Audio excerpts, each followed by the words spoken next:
अस्सलाम वालेकुम अजीज तलबा, उम्मीद है आप सब खैरियत से हैं। आपको आपके YouTube चैनल पर खुशामदीद। आज से इस वीडियो लेक्चर में मैं आपको चैप्टर नंबर 4 से इम्पोर्टेंट शॉर्ट क्वेश्चन और इम्पोर्टेंट लॉन्ग क्वेश्चंस बताऊंगा।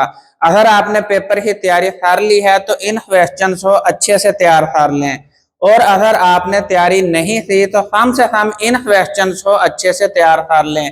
तो इम्पोर्टेंट शॉर्ट क्वेश्चन है, why is excretion important for survival. एक जानदार हो जिंदा रहने के लिए एक्सक्रीशन का अमल जो है वो क्यों जरूरी है। और शॉर्ट क्वेश्चन नंबर 2 है, right A short note on excretion of different nitrogenous product. जानदार है अंदर मुख्तलिफ नाइट्रोजनस प्रोडक्ट होती हैं जिनके अंदर अमोनिया, यूरिया और यूरिक एसिड होते हैं। ये मुख्तलिफ माहौल में रहने वाले मुख्तलिफ जानदारों में ये प्रोडक्ट होती हैं।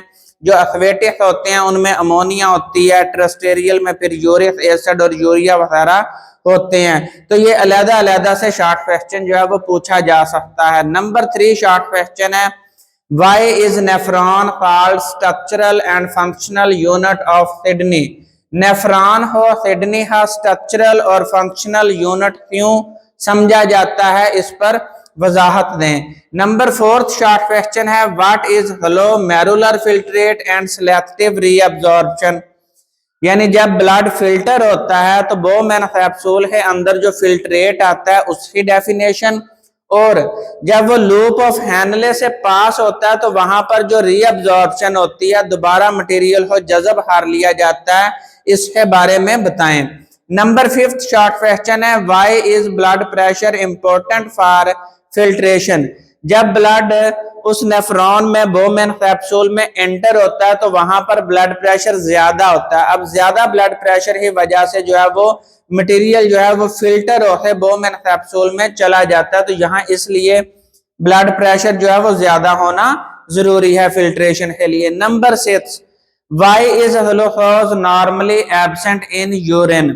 पेशाब के अंदर जो है वह ग्लूकोज आमतौर पर नहीं पाया जाता, क्योंकि ग्लूकोज को रीअब्जॉर्ब करवा लिया जाता है।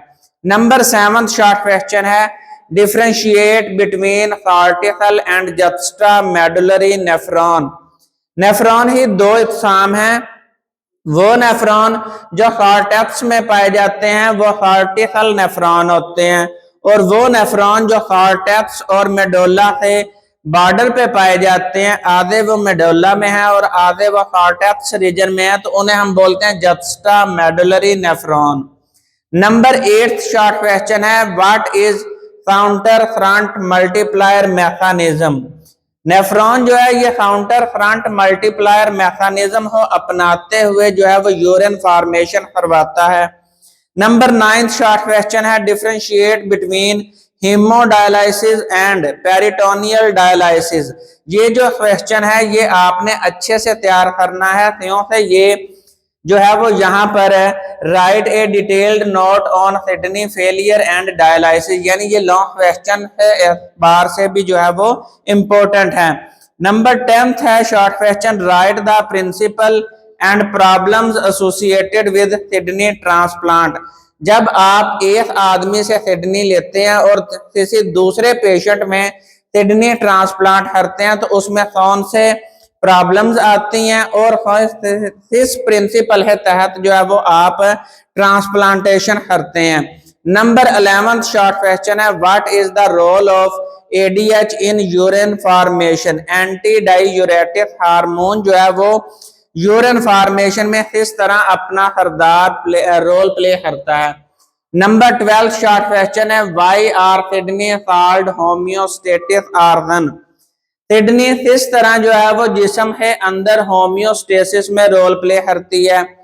किडनी जो है वो ऑस्मो रेगुलेशन में अपना रोल प्ले करती है, यानी जिस्म के अंदर पानी और साल्ट्स की जो बैलेंस है उसे मेंटेन करने में किडनी जो है वो रोल प्ले करती है।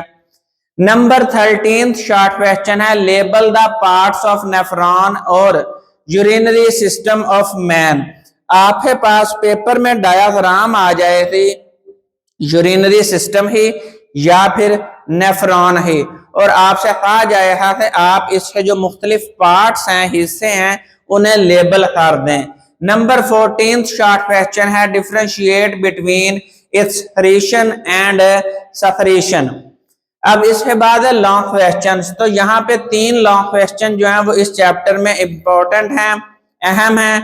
नंबर 1 लॉन्ग क्वेश्चन है explain the structure of nephron and label the part. आपने नेफ्रॉन की तमाम डिटेल देनी है, नेफ्रॉन की डायग्राम बनानी है और उसके तमाम पार्ट्स को लेबल कर देना है। नंबर 2 लॉन्ग क्वेश्चन है describe the process of urine formation. इसमें आपने प्रोसेस भी लिखना है और मैकेनिज्म यानी काउंटर फ्रंट मल्टीप्लायर ये भी लिखना है। फिर ग्लोमेरुलर फिल्ट्रेट कैसे बनता है, फिर उसमें रीअब्जॉर्प्शन कैसे होती है, यानी वो आपने तमाम स्टेप्स जो है वो बारी बारी लिख देने हैं।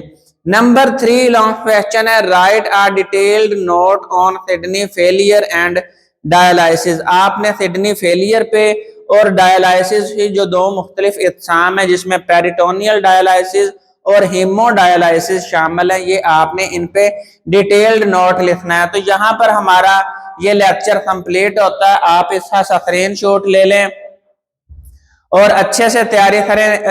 इन डिटेल्ड लेक्चर जो है वो हमारे चैनल पर मौजूद हैं। आप प्ले लिस्ट में जाएं और डिटेल्ड लेक्चर जो है वो आपके कंसेप्ट क्लियर करें हैं। तो हम नेक्स्ट वीडियो में नेक्स्ट लेक्चर के साथ हाजिर होंगे। उतनी देर दुआओं में याद रखें। फी अमानिल्लाह।